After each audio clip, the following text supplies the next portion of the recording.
Hey there, thanks for clicking on another installment of And Now You Know with Realtor Row. So today I'd like to take a few minutes to discuss patent versus latent defects.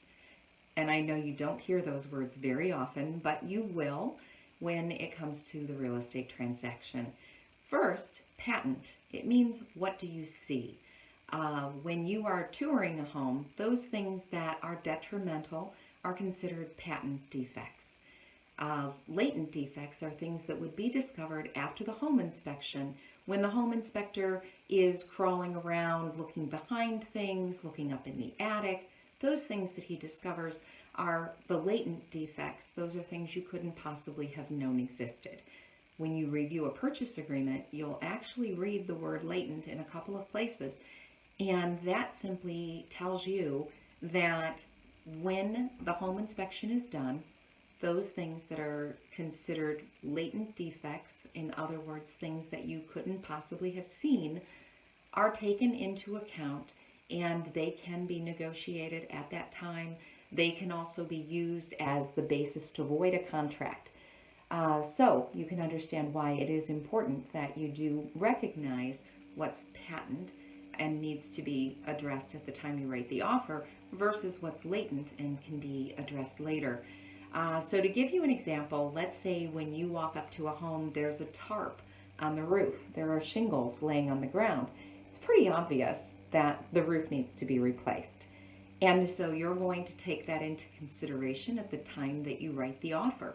And you're going to make sure, as you speak with your agent, you're going to budget how much is it going to cost to replace that roof, and then make sure that your offer reflects that. On the other hand, let's say, and that's a patent defect, something that you could see. So on the other hand, let's say as you approach the house, you see a new roof, what looks to be a new roof. You see in the MLS description, it says it was just replaced last year.